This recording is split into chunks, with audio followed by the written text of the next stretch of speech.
Bismillahirrahmanirrahim.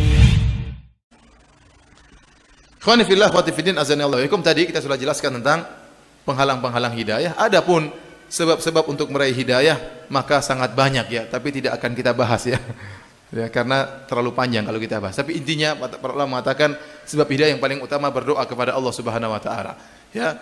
Dan kita sering berdoa dalam salat kita, ihdinas siratal mustaqim. Ya Allah, berikanlah aku petunjuk jalan yang lurus. Ini di antara sebab utama seorang dapat hidayah. Sampai wajib bagi kita setiap salat baca firman ini, ihdinas siratal mustaqim. Jadi masalah adalah hati kita tatkala kita membaca doa ini. Dan kita tahu bahwasanya kalau hati yang lalai tidak akan dikabulkan doanya oleh Allah Subhanahu wa taala.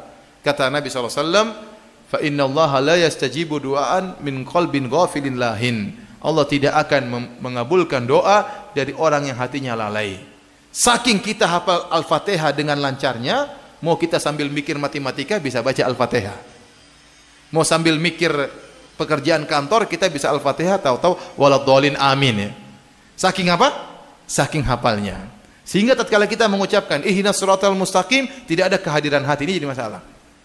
Padahal tiap hari kita minta hidayah minimal sehari 17 kali. Nah, maksud saya nasihat kepada diri saya dan kepada hadirin dan hadirat, tatkala mengucapkan ihdinas siratal mustaqim, serius dan konsentrasi dan menghadirkan hati bahwasanya kita benar-benar butuh hidayah. Kenapa? Makna dari ihdinas siratal mustaqim, ya Allah tunjukkanlah aku jalan yang lurus, maksudnya apa? Ya Allah, kalau saya masih bengkok luruskan ya Allah.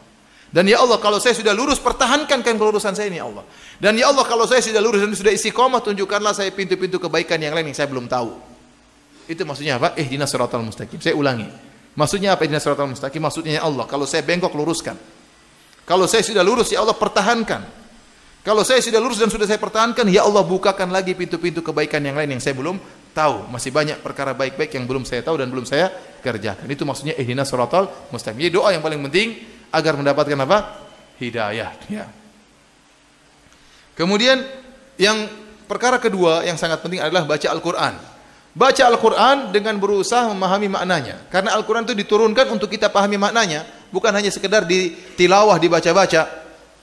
Membaca Al-Quran dapat pahala. Tapi itu hanyalah sarana. Makanya Hasan Al-Basri mengatakan, innama unzilal Qur'anu liyu'mala bih, fattakhadhan nasu qira'atahu amala. Al-Quran itu diturunkan untuk diamalkan. Tapi orang-orang menjadikan, melantunkan Al-Quran itulah amalan Al-Quran. Padahal itu salah. Hasan Al-Basri ingin mengatakan itu kesalahan, mencukupkan mengamalkan Al-Quran dengan membacanya. Membaca Al-Quran dapat pahala, tapi itu sarana. Membaca dengan tajwid sarana untuk bisa mempelajari tafsirnya. Mempelajari tafsirnya adalah sarana untuk mengamalkannya. Maka seorang jangan berhenti hanya pada membacanya, tapi berusaha untuk memahami terjemahannya. Ya akhi, ini firman Allah. Allah berusaha menyampaikan kebaikan kepada Anda dengan firman-firmannya. Nah, kenapa Anda tidak ingin tahu maksudnya Allah ini apa sih? Anda sedang berusaha ingin tahu apa maksud Tuhan saya menyampaikan ini. Ini pintu hidayah yang sangat besar. Inna hadzal Qur'ana yahdi lillati hiya aqwam. Sungguhnya Al-Qur'an ini menunjukkan kepada, memberi hidayah kepada yang terbaik. Alif lam mim dzalikal kitabu la raiba fihi hudal lil muttaqin.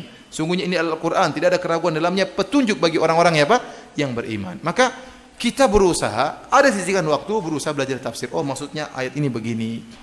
Maksudnya meskipun satu hari satu ayat enggak apa-apa. Tapi itulah kita sedang mencari hidayah. Jadi bukan cuma dibaca-baca, tujuannya yang penting targetnya satu juz, tapi tidak kita berusaha pahami apa maknanya. Ya, saya sering sampaikan ya ikhwan, orang baca Al-Quran, baca Al-Fatihah.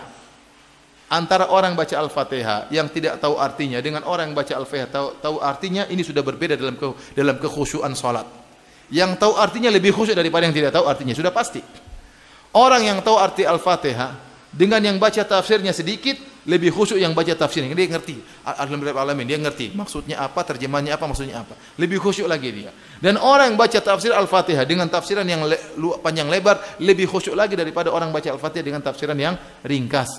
Ya, oleh karenanya semakin perdalam makna-makna ayat-ayat Al-Quran, maka semakin kita dapat hidayah. Ya. Di antaranya adalah belajar berkumpul dengan orang-orang yang soleh, ikuti pengajian. Ini semua sebab-sebab untuk meraih hidayah. Demikianlah ikhwan dan akhwat yang dirahmati Allah Subhanahu wa taala, kajian kita pada kesempatan hari ini ya. Semoga kita tetap dipertahankan dalam hidayah sunnah sampai kita bertemu dengan Allah Subhanahu wa taala. Inna ad-dina 'inda Allahil Islam.